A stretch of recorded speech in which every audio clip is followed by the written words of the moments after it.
See, we talk about love of God, but how do we understand it? It's how do we embody it? How do we become present in it? There's a big difference. Yes? And we talk about devotion to God, but how do we understand what is the highest kind of devotion? We therefore take shelter of Srila Rupa Goswami, who explained to us very clearly about the nature of love found in the residence of Vrindavan. All right? So we'll pray invocation, then we'll start our class, okay? Ajnanatirandasya jnananjana shalakaya chakshurun militam jena tasmai shri guruve namaha. Guruve Gaura Chandraya Radhikaya Tadhalaye Krishnaya Krishna Bhaktaya Tadabhaktaya Namo Namaha. Yam Pravrajantam Apeta Krityam Dvaipayano Virahakatarya Juhavas Putreti Tanmayataya Taravo Vinedustam Sarva Bhuta Hridayam Munimanatosmi Nasta Preshva Badreshu Nityam Bhagavata Sevaya Bhagavatu Tamasloke Bhaktir Bhavati Naishtaki. Shri Krishna Chaitanya Prabhu Nityananda Shri Advaita Gadadhar Shri Vasadi Gaura Bhakta Vrinda. Hare Krishna Krishna Krishna Hare Hare Hare Rama, Rama Rama, Hare Hare. Haribo, bolo everybody. Hare Krishna, Krishna Krishna, Hare Hare. Hare Rama, Rama Rama, Hare Hare. Hare Krishna, Krishna Krishna, Hare Hare. Hare Rama, Rama Rama, Hare Hare. Bolo Shri Gurudeva ki jai, Shri Prabhupada ki jai, Samasta Rupanuga Gauriya Guru Varga ki jai, Saparshad Gaur Hari ki jai, Gaur Nityananda Prabhu ki jai, Nitai Gaur Premanandi. Hari Hari Hari Hari Bo. Jai. So we're going to continue hearing about an extremely exalted topic, subject matter of not just the pastimes of Radha Krishna, but how we can, as souls and as rendered servants of God, come to the platform where we can participate in those pastimes, experience those pastimes, go from that third person hearing of truth to first person experience of truth. Yes? How can you go from hearing about Krishna's pastimes to participating in Krishna's pastimes? This is described by our lineage of spiritual masters. And this book, Vilapa Kusumanjali, gives us the roadmap, the guide to the prayers about those who realize these pastimes and how to serve them and be present there in the shelter of Shri Radha and Krishna. So this book is like our map. Not only our map, but a map can show many things, but it's a direction. Here's the landscape of Vrindavan, and here's the direction to achieve the lotus feet of Shri Radha in the service of Shri Krishna. Okay? So, we were hearing a story about how Shri Radha was first in mana from Krishna, contrary, and then after many prayers and pleas, Krishna was allowed into the grove. First, Lalita and Vishaka, Radha's best friends, were debating whether or not he should be allowed in. And one party was saying no, one party was saying yes. And finally, they gave it to the high court judge, Shri Radha, the Supreme Court. And she said, yes, he can come in. And so then, when Krishna came in, she gave him the service of writing decorations on her lotus feet, and Krishna began to write his name, but his hand was quivering. And so Shri Radha asked Rati Manjari, who is the spiritual highest form of the author Raghunath Das, which form is higher? Depends on how you look at it, but as Raghunath Das Goswami, he's always remembering and praying how to serve as Rati Manjari, Radharani's maidservant. And as Raghunath Das, he's always serving in the pastimes of Lord Chaitanya, showing us the path of bhakti. So both are high. But the highest aspiration is to be in that position as a servant of Sri Radha. Yes? So, then he received the service as Sri Rati Manjari to decorate Sri Radha's lotus feet, to teach Krishna how to do it properly. And as she began to do this, then in her meditation, in his meditation, because this is from the point of reference of Raghunath Das Goswami. So in his meditation, he is present as Sri Rati Manjari. Okay? And he, in this case, Sri Rati Manjari, showed Sri Radha a mirror to see her own beautiful form and the decoration he had done. But then looking in that mirror, it caused his consciousness to come back into the external state of awareness as a practitioner in this world, Raghunath Das. And then he came into external awareness again and began to lament and pray. And that's when he chanted this verse 11, which is about the prayer to serve Sri Radha. All right, we heard about this. Oh, beautiful face, Srimati Radhika, when, even in a dream, will I, by decorating my head with the splendid perfumed powder from your lotus feet, attain the goal of my life. So that's this pastime. So now Gurudev is going to describe 3 kinds of darshan. Darshan means to experience or to see. Like we're having darshan of each other, right? Yes? I see you. Do you see me? Everyone? Yes. All right. So there's darshan. Both sides. When we chant our Gayatri mantras, ideally, through the practice of chanting the Gayatri, it leads us to darshan of the worshipful deity of the mantras. So for Guru Mantra, Guru's spiritual form. Gaur Mantra, Mahaprabhu's spiritual form. Every form is spiritual, but to actually see him. Not just the image, not the picture, not the deity, but living and breathing. Darshan is both sides. When we're seeing the deities, we're praying that they see us. And actually their vision is higher. Because our vision is limited by our material vision. But their vision is transcendental. So we pray that we develop transcendental vision through bhakti, devotion. Premanjana Churita Bhakti Vilochanena. We'll develop transcendental vision through pure love. And so that's the first kind of darshan. When we develop pure love, then you're able to see God. He reveals himself to you. The first stage.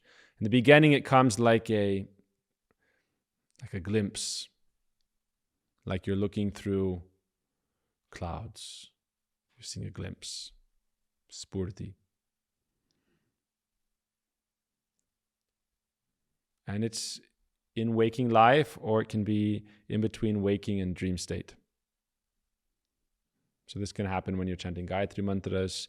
This can happen when you're serving. You could be doing anything, cooking, gardening, serving Thakurji, and some spurti comes.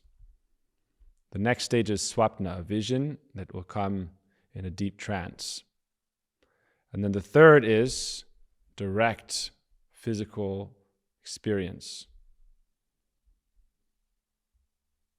Okay? There's experiences like that with the devotees. In Krishna's deity form, when they come to a high stage of spiritual life, they can directly have some exchange with Krishna. Not just one-sided. I am talking to Krishna and he is not responding. No. Sometimes Krishna will talk with you and it will be your service not to respond. Right now we're trying to talk to Krishna. Oh, Krishna, do you like this? Krishna, do you like that? And he's silent. But when you come to the stage of bhav bhakti, do you know what bhav bhakti means? That's devotion, bhakti, when you reach the stage of spiritual ecstasy, perfected love in this human form. That's the highest stage you can achieve. When you achieve that stage, then upon giving up this body, you'll enter into the Lord's pastimes in his own abode, in a spiritual body. So, when bhav bhakti comes, after you've crossed over all your material desires and everything, your heart has become very clean and pure through the process of developing love for Krishna. Then you can have spurti, swapna, and sakshat darshan. Spurti means an actual... Now, in our mind, we can think of Krishna, that's recommended, and we can remember Krishna's pastimes, that's recommended, remembrance. But to actually participate in Krishna's pastimes, that's at the stage of bhav bhakti. And that's when Svarupa-siddhi, you realize your spiritual form. So that's our process.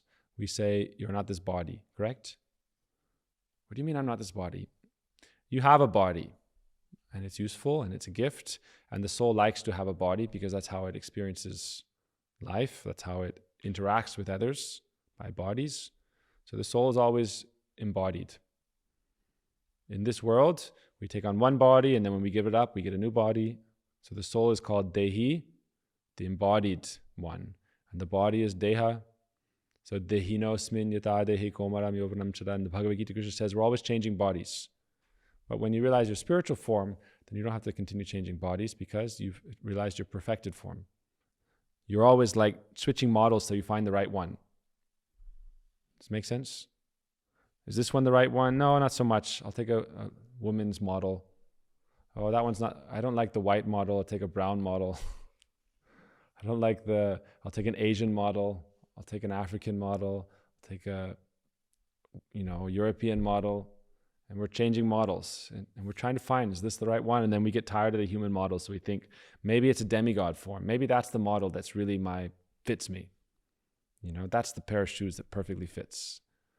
But then we're not satisfied. So we keep taking models and models and models. Maybe it's a tiger, maybe it's a cat, maybe it's a dog, maybe it's a lion, maybe it's an elephant. We're trying out these different models as a soul because we like having a body. The soul is consciousness, right? Soul is awareness, but it likes having a body because its nature is to have a transcendental body. That's our nature. And so when we develop, after liberation, we can achieve a spiritual body. Or as a devotee, even before liberation, you can realize your spiritual body at the stage of bhav bhakti. It's a very high stage. And that aspiration for bhav bhakti, if we develop it, then we're considered to be a sadhaka, a practitioner. We're practicing bhakti if we're aspiring to realize our spiritual form. Okay? Everyone want that? Sounds good? So we go from we are not this body, we have a body, but we're not this body, but then what is my body? Who am I? Who am I is not light. I am not light. Okay? I am effulgent. There's a difference. All right? Mataji, you understand the difference? I am not light. I have an effulgence. In the Upanishads, they think of God as light because they see as effulgence, the Brahman. And so the soul, as the part and parcel of Krishna, also has effulgence. So people who say the soul is light are those who see the effulgence of the soul. And it's said in Scripture, the realized soul is effulgent like 1,000 suns. 1,000 suns in a little... How big? 1/10,000th of the tip of the hair. That's the size of the soul. The Upanishads say the soul is the size of 1/10,000th of the tip of a hair in its seed-like dormant stage. And that is very effulgent. So it is not just light. It has an effulgence of its transcendental nature. That is the source of all effulgence. Coming from Krishna, it's a particle of Krishna, particle of Shri Radha. So the point here is that the sadhaka, when he achieves bhav bhakti, then gradually the Svarupa-siddhi, that means the realized form, will appear within the heart, within the mind's eye. Not phasey or hazy, fuzzy or hazy, but realized. At that point, then, this is the intermediary stage between the achievement of the full spiritual body after giving up the material form. So that's the intermediary stage. Before you give up your material bodies and that cycle of birth and death in material forms, you'll realize your spiritual form inside. And then when you give up the material body, after realizing that, then you'll achieve your transcendental form. And that stage is called vastu-siddhi, when the soul achieves perfection. Vastu is the soul, siddhi is its perfection. So that is in this process described. So there are 3 stages of realization of Krishna. First is you'll have a glimpse of him, then you'll have him in a vision, and then he will appear to you face to face. Shakshad darshan. All these stages come when the sadhaka enters bhav bhakti. Spurti means, although apparently Krishna is not there, nothing is there, like Krishna is not here, but in deep moves of separation, the devotee sees that Krishna has come. So you may be lamenting, Ha Krishna.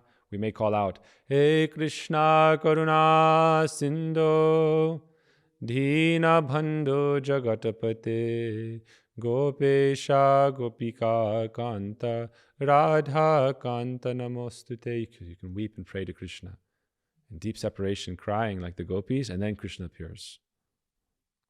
And you feel, oh, Krishna has come. I'm speaking with him, and he is joking with me and playing with me. Bhaktivinoda Thakur sings about this. Darshanaya anandhadhane. Oh, Krishna, giving your darshan, you give us great happiness. And then punar adarshana ahi garaleja radha. Oh, again you disappear from my vision, and it's like I'm burning in separation from you. So this is spurti, okay? Like a glimpse. Then, this type of meeting is very brief. Spurti comes in the stage of bhav, when one develops complete oneness of heart. That means that our only desire is Krishna's happiness. That is oneness of heart. As if Krishna is you. You are your own soul, but Krishna is the soul of your soul. So oneness of heart means that Krishna's happiness is my happiness. As if that's true selflessness, but it's actually the highest selfishness. Does it make sense? True selflessness is that Krishna's happiness is my happiness. But actually that's the highest selfishness, because we are part and parcel of the supreme whole, Krishna. And our nature as a constituent part is to give happiness or to give pleasure to the supreme entity. And he is also reciprocating in that. So, this oneness of heart is not such an easy thing to achieve. So Gurudev gives 4 kinds of examples of how to meet with Krishna. Okay? When Lord Chaitanya left home and received sannyas, then his previous wife would see visions of him in a dream. His mother also would see him in a dream. She thought in this way. Okay, so is it real? Is the dream real? When you're at that stage of love, that's the question, is the vision real? They thought they were only having a dream. But when Lord Chaitanya sent one of his associates back from Jagannath Puri, where he was living, to Navadvip, where his mother is, he sent them and said, tell my mother that those preparations she made the other day, and she mentioned specific which one. It was so relishable, amazing. Please continue making it for me. Mahaprabhu said, I really came. Don't think otherwise. She would prepare food for him. Chaitanya Mahaprabhu, her son, Krishna's incarnation, had traveled hundreds of kilometers away, like 800 kilometers away. And she would offer him food, and then she would go and see the plate was empty. And she thought someone had taken it or something had happened, and it would regularly happen. And then she would have a vision that Chaitanya Mahaprabhu had come and taken her offering. But she thought it was only a dream. We ask sometimes, are our dreams of Guru and Vaishnavas real? I know from my spiritual mentor that I've heard from many people that sometimes he will appear in people's dreams and then later describe it to them. Or even if he doesn't appear in the dream, he will describe their dream to them without them having mentioned it to anyone. Imagine you had a vivid dream and then the next day someone described it to you. So this is their mystical potency. So Chaitanya Mahaprabhu sent a message to his mother, I've actually come. So you see, even when you're having this kind of swapna, dream vision, for you, you may or may not think it's real, but for God, it is real. It is real. So Chaitanya Mahaprabhu said, I've really come. The same thing happened with Radharani when Krishna left Vrindavan. She would have visions that Krishna came every night. And Krishna sent message to her saying, it was true. I was actually there. Don't think it was just a vision. I was with you. Raghunath Das Goswami is also remembering these pastimes of Radha Krishna like a vision. But it was actually seen by him. It was real. And now he's praying and weeping and rolling on the banks of Radharani's lake. So these subjects are not understood by ordinary devotees. Okay? The next level of meeting is swapna. So he's talking about, so sometimes it's like a vision. His mother would sometimes see that Lord Chaitanya appeared in a vision and was accepting her offering. And he said, this is real. Then the next stage is the dream.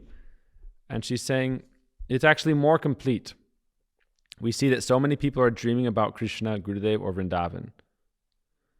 So this is not indicating the dream of a beginner devotee or a neophyte devotee. It comes at the stage of bhav. This is described in Ujjvala Nilamani by Rupa Goswami. There are 4 kinds of meeting: brief, limited, complete, and flourishing, fully enriched. So there are 4 kinds of meeting with Krishna. Das Goswami is speaking as though he was a neophyte sadhaka, a beginner devotee, and that is why he prays for a dream. I'm not so qualified that a spurti will come. He's praying for a dream. Please appear in a dream, and in that dream will you give me those lotus feet whose reddish kumkum was on the transcendental form of Sri Krishna, and then from Krishna again came to your lotus feet. This is how the gopis are also praying. The gopis say, your eyes are successful if you can see Krishna's lotus face. That is success for the eyes.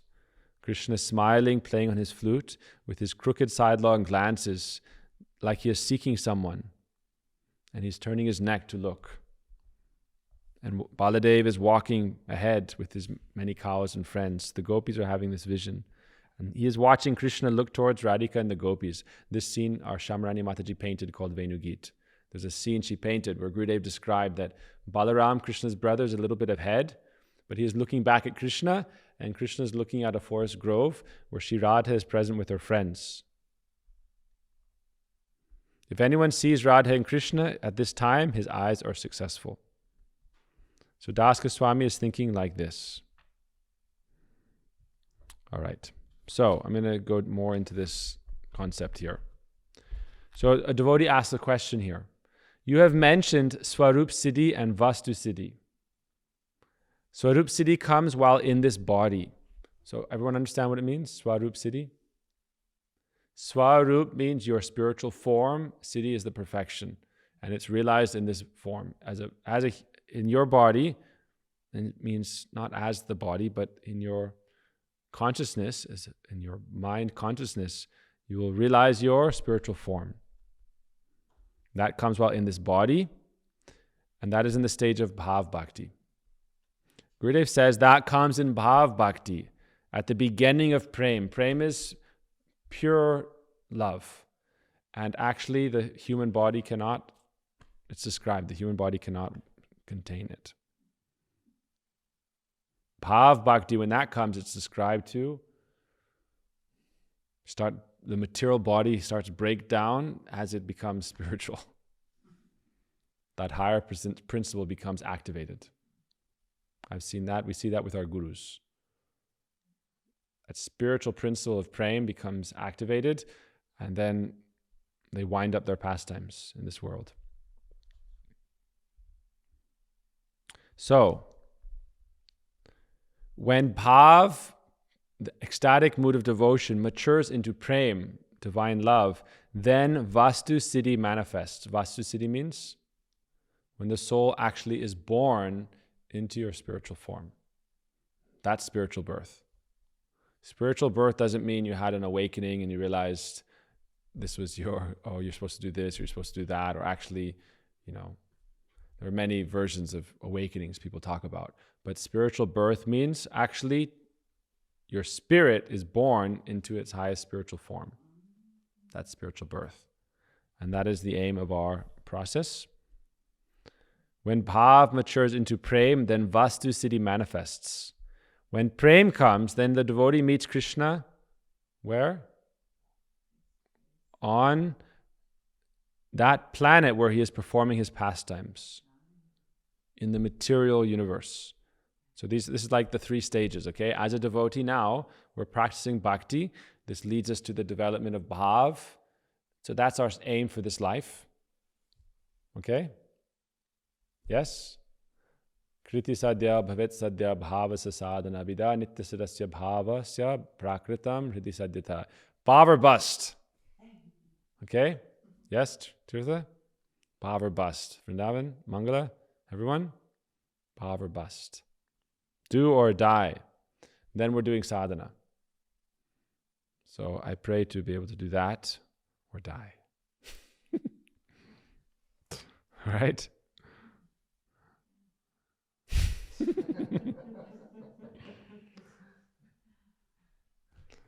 But also, that's not our choice.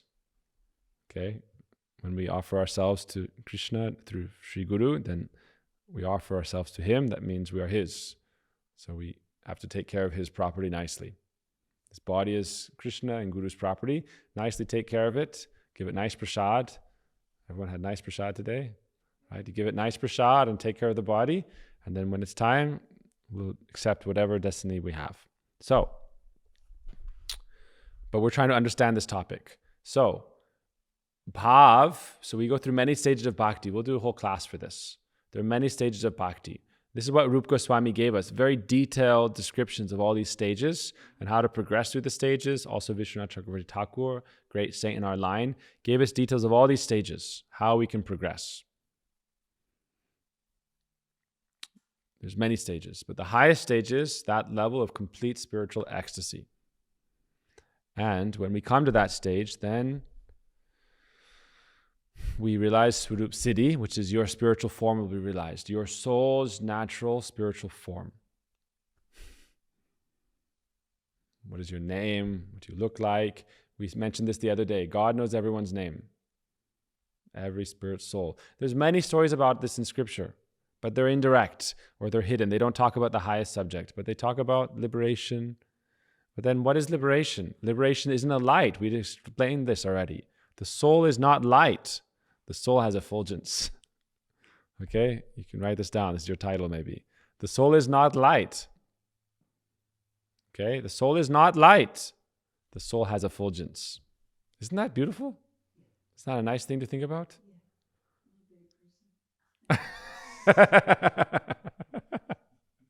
It's a powerful force. Yeah. A little baby. Very good. The soul is divine potency. Success. If we get Tirtha laughing, it means success. Okay, Vrindavan, he's laughing also. I can't quite see it. I'm in the stadium here. Okay, little baby person? No. It's the scripture says, how big? Chandrika Mataji? Actually, it says within every body, like in human body, the super soul is present like the size of your thumb. The super soul, Paramatma, is residing there. This is scripture.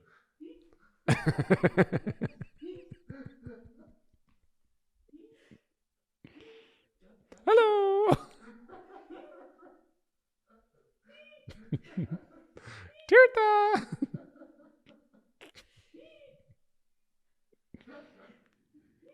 Breathe, breathe.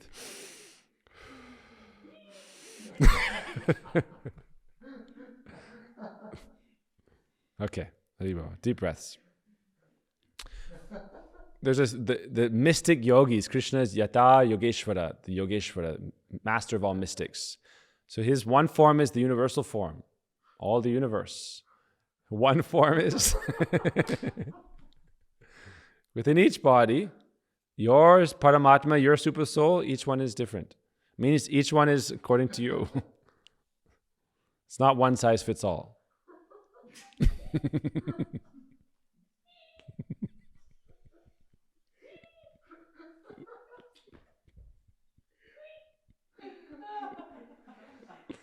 Okay, good. We're having our laugh class. Laughter yoga, everybody. Come on. Ha ha ha. Gurudev said actually every Paramatma is present.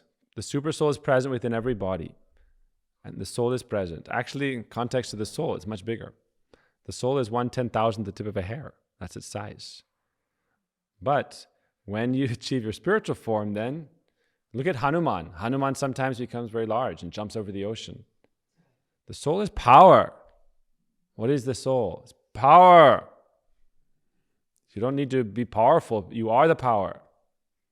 Okay? Krishna is powerful. You are his potency. That means you are separated in part and parcel, coming from his potency, Tatashta Shakti. His potency. Marginal potency, but his potency. So if he wills, you can be large. If he wills, you can be small. But God is present within everyone. He's present as the universal form, as his potency, as his energy, and he's also present with every living being. He's present within you. This is true. You don't need a microscope to see this. You need the power of your sadhana, your practice, to realize this. Yogis meditate for thousands of years, and we're laughing. Yogis meditate for thousands of years to realize the super soul present in your heart. And they realize the super soul. But then he appears in front of them as Bhagavan, the Supreme Personality of Godhead, in a beautiful form. And he speaks with them, talks with them. So, we are praying for this. The soul is not light. The soul has effulgence. All right? But this does not mean we're a little baby waiting to be born. It is potentiality within a seed. All right? Anyone seen a banyan tree? Beautiful banyan tree. It can cover many miles. And all those many miles of that tree is present in the little seed. All it needs is the right circumstances, light, water, nourishment, soil, air, heat, and all of a sudden it's this massive million, some trees are thousands and thousands of miles. There's examples in our scripture, Bhagavatam, of trees 80 miles, 100 miles, trees that cover a whole city. That's all in the seed. So the seed has that power, potency. And what is that nature of that potency? What is bhakti? Tell me, what is bhakti in its essence? What is bhakti? There's a verse, that seed is bhakti lata beads, the seed of the creeper of devotion. What is that? Brahmanda brahmite kon bhagyavana jiva. Fortunate soul, while wandering in this universe, receives the association of a devotee of the Lord, and that devotee, along with Sri Krishna, plants the seed of devotion. What is that? Krishna seva vasana. What does that mean? The desire and tendency to love and to serve and be with Krishna. So the manifestation of that seed-like desire is whatever form is most suitable to serve Krishna in his different pastimes.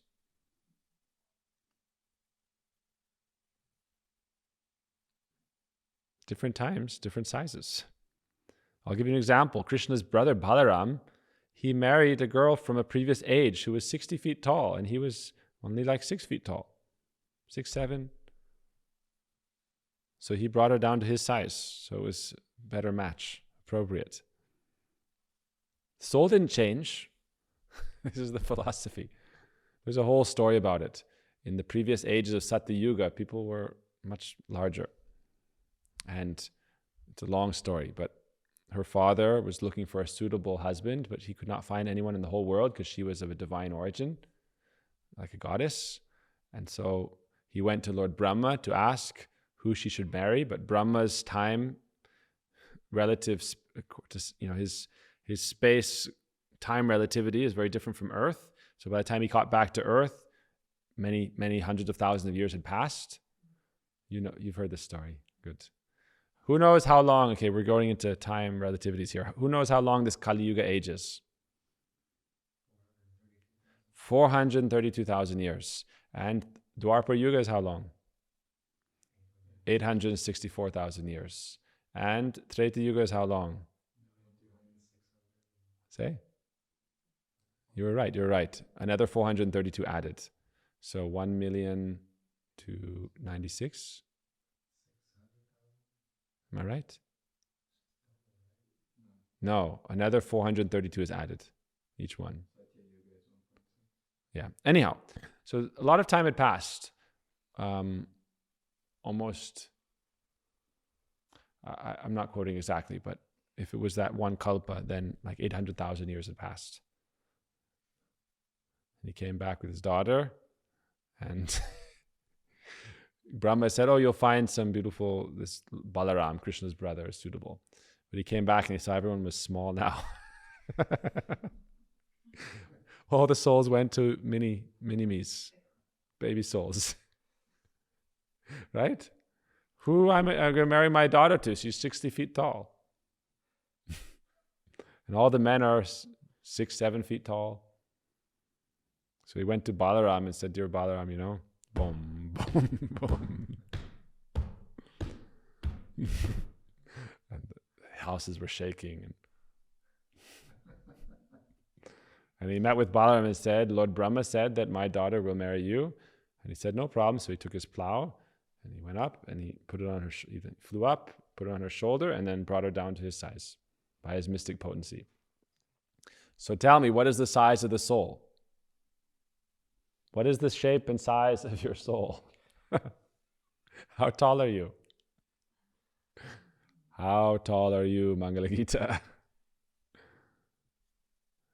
According to you as potency, according to the appropriate service of the time. Krishna Seva Vasana. The soul's nature is divine potency of the Lord for his loving service.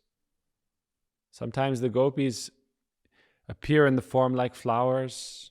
In the liberated planets, Vaikuntha planets, the soul can take on any form as it pleases. Right? Sometimes you get to be a bird, to sing. This is described. The sages, if you read Brihad Bhagavatamrita by Sanatana Goswami, based off all these scriptures, it said, in the liberated planets, Vaikuntha planets, associates of Lord Vishnu, sometimes they take on forms of birds. Even in this world, yogis can take on different forms. Mystic yogis can sometimes take on form of deer, and they're described to do that. I'm not going to get into the details why. You've heard this? Okay, moving on. Train is not going to stop at that station, right? If you know, you know. Right. So, the soul's potency of Krishna, different pastimes can assume different forms, even within Krishna Lila. But you'll have one spiritual, eternal identity. It's a very interesting conception. We also can serve in Krishna Lila and Gaura's Lila simultaneously. Chaitanya Mahaprabhu's pastimes and Krishna's pastimes. So this is the Vaishnava conception. This is based off Vedanta, Bhakti Vedanta, and all Sastra. This is not some, speculative idea. This is as authorized and authentic as it gets. So, when one takes birth, so now there's a question someone's asking Gurudev. All right, so now we have this body, and by spiritual practice, we cross over the stages of all anartas. By chanting of the mantra, the mirror of the heart is being cleansed. And then 7 stages of spiritual life develop. The last one is complete purity, so clean, so pure that we see our true nature. We have true nature of ourself. That is self-realization. And that is not realization that we are light. That is realization of our form, of our personality, of our name, our attributes. Ekadash Bhav. We heard this just a page ago or two, right? 2-3 pages ago. 3-4 pages ago. 5-6 pages ago. 6-7 pages ago. 144. 10 pages ago. We heard about it. All right? So, what is your name? What is your form? What are your qualities? Who are your family, your associates? All of that will be realized. Okay? So, the devotee asks about that specific nature. So, we realize that, then, giving up this body, you'll be born in Vrindavan, in Krishna's realm, where he's performing his pastimes in one of these Vrindavan realms in the material universe. And then perfecting, that means after performing that life in Krishna's realm, in this world, then you'll go to Krishna's transcendental world. That is the process. Even then, in Krishna's planet, in this world, there will be some sadhana to be done. The devotee will have to associate with Krishna's Nitya Siddha Parikars, eternal associates. That's why vrats are done like Katyani Brat. Right?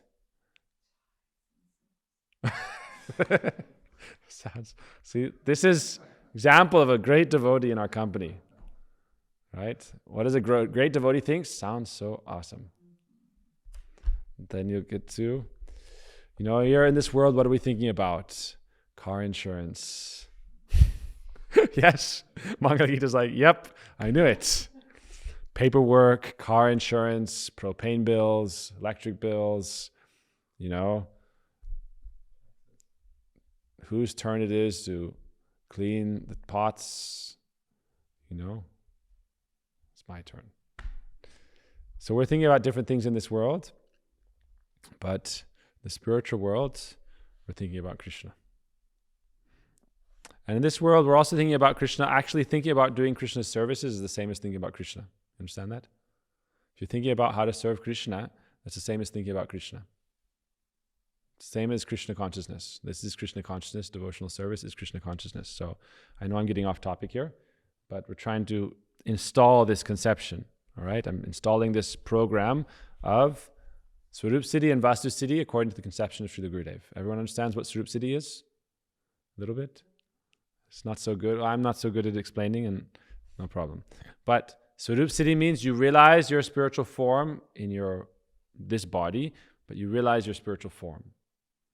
And then, upon giving up this body, because Krishna, this is also Krishna's body for his service, then Krishna gives you a spiritual body in his planet, in this material universe. And then, taking shelter of Krishna's associates and learning and being with them, then, upon giving up that Leela, pastime, then you'll go to the spiritual planet with Krishna and his associates, and that's the final birth in this material universe. Krishna therefore says, Yad gatva nani vardante tad dhama paramam mama. Going to that eternal abode of mine, you shall never return to this material existence. You can come with his pastimes, but then you're not subject to karma, you're not subject to birth, death, old age, and disease. You're not subject to the threefold sufferings caused by yourself, others, and the environment. So, question. When one takes birth from the womb of a gopi on the planet where Krishna is performing his pastimes, is that called vastu-siddhi? Vastu means that your essential nature of a thing. So your essential nature of a soul, it's siddhi, perfection. Vastu is something that is eternal. Okay? And everything has a vastu. Everything is a vastu, and every vastu has a dharma. Okay?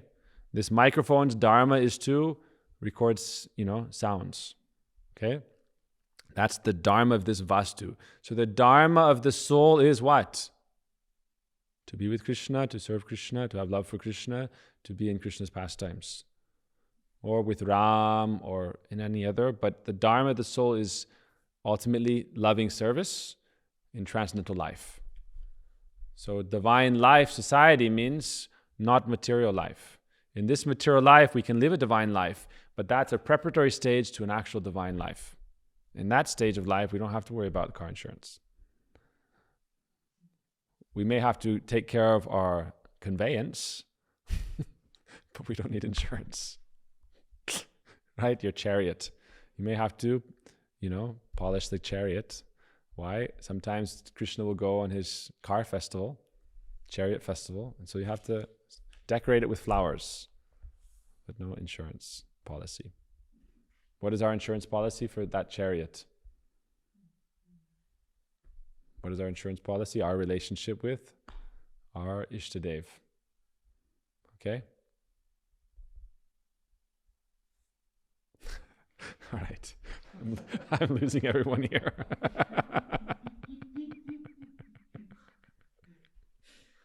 What is he talking about? I'm losing the room here, everybody. Haribo. All right, let's see if we can get through this page. Everyone's like taking notes. Car insurance? Wait. Okay, tomorrow before class you have to review your notes. What did he say about car insurance? No, that's not what I said. This is an example of, why you don't have to always take notes. But we have to try to understand the principle. Okay?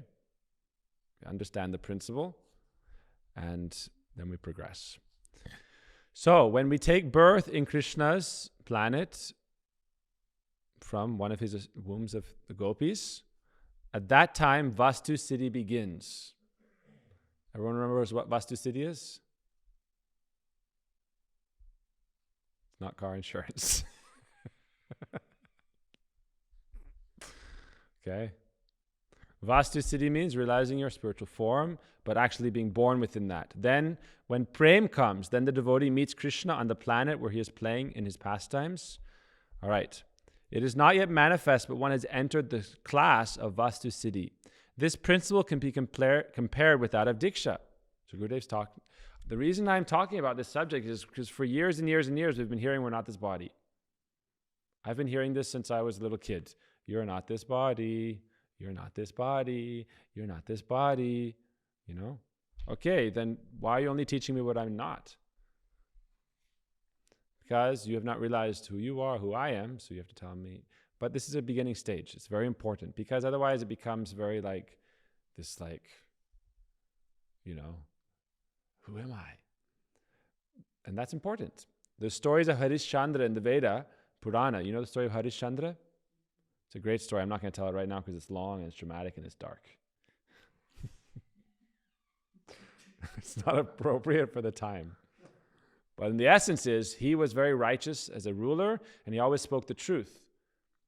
He was very attached to speaking the truth. One time his guru came in a vision, in a dream, and he donated. I'm going to tell the story now. I can't tell the essence of the story without telling the story. I'm going to try. The point is that his truth was relative.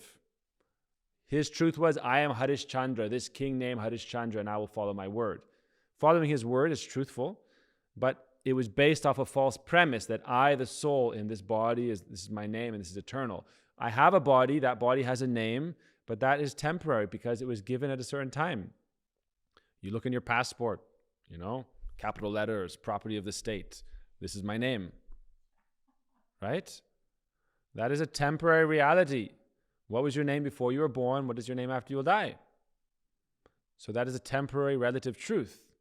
And he was attached to that temporary relative truth, and that is not the highest truth. So I am not this body, but I have a body, and that body has a name and identity and service and engagements, and all is well and good. However, to practice spiritual life is to aim for spiritual birth. And what is spiritual birth? If we don't talk about this, then our education is incomplete. Okay? If we don't talk about this, then our education is incomplete. So, Gurudev is saying, so this principle can be compared with that of diksha, the mantra initiation process. What we consider to be diksha is not actually diksha. What is diksha, Vrindavan Prabhu? We have only entered into the school of diksha. Diksha is a course. It is only started. First, prem comes, pure divine love. When prem comes, pure divine love, then vastu-siddhi manifests. That means your fully realized spiritual form in Krishna's divine abode. At that time, one enters the group of the gopis, if one is in that relationship. And after that, sneha and all the other stages of prem that are possessed by the gopis come. So the prem is also, prem means love, right? But prem has many levels. Many levels of prem.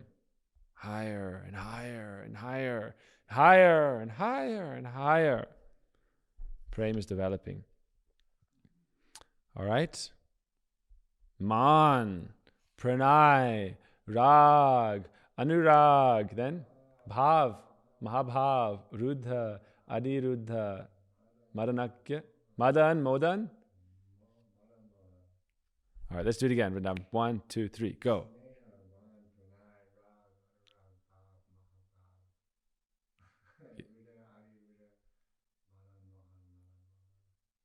Madanakya. Jai. Okay, so there are many stages. Hare Krishna, Krishna Krishna, Hare Hare, Hare Rama, Rama Rama, Hare Hare. One more question. So in this book, Brihad Bhagavatamrita, it's described how the soul realizes the spiritual form. That is spiritual birth. Okay? Gopakumar achieved birth as a cowherd boy, friend. He was a cowherd boy and he became a very dear friend for Krishna. Krishna immediately embraced him. Gurudev said, first, Gopakumar had the association of Uddhava and Nada Rishi in Dwarka. There he heard everything about the different levels of rasa, sakya, vatsalya, and the gopis. Then by the permission of Uddhava and Narada, he entered Vrindavan. Until that time, he was in Svarupa-siddhi. Or it may be that he was in the lowest stage of vastu-siddhi. So there's stages, you see. Diksha is a course. You take the seed, but within the seed, the tree is there. Understand? So when you take Diksha, the seed is there. You are the seed. The soul is the seed. The soul is the potentiality, the potency. Like a seed is potency, potential, energy. Not light. Has light. Effulgence. Oh, sorry, life. Yes, sorry. No, I'm sorry. I have defective senses. I'm sorry. I misheard you. Okay? I'm alive. That's what you meant, right? Okay. Chalo.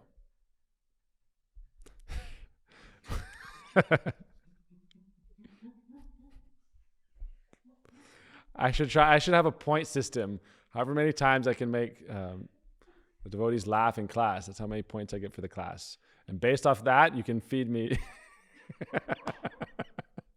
how many calories I get that day. And today's class will earn for tomorrow. I earn my breakfast and lunch, no dinner. Did I earn dinner yet? You guys tell me. Yes. I don't eat dinner anyway. Okay. I'll back it up for those days that you don't laugh. Okay, all my extra credits. Hare Krishna. I'm not joking here. This is not a joke. I apologize. Okay, this is very serious subject matter. All right. So Gurudev says, when one in Sakya Ras reaches there, he will have to be met by a Saka, and he will have to take birth from the womb of a gopi.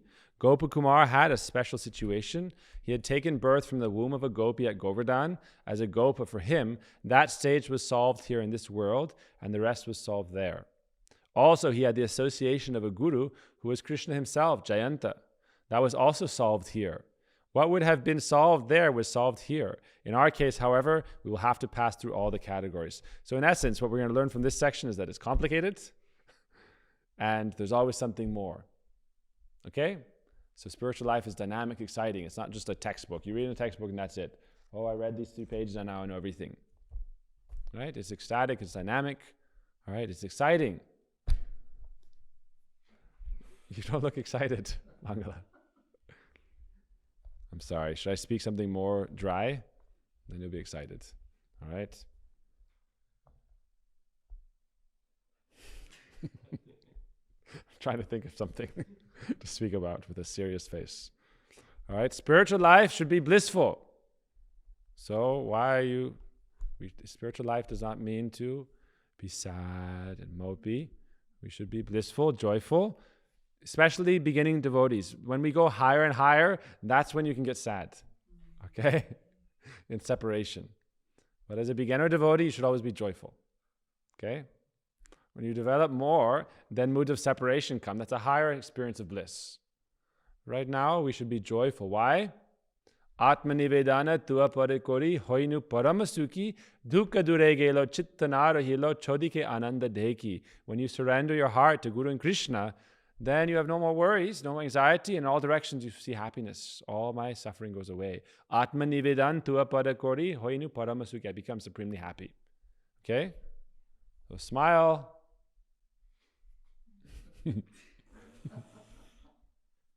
One more point for tonight. It is possible anywhere.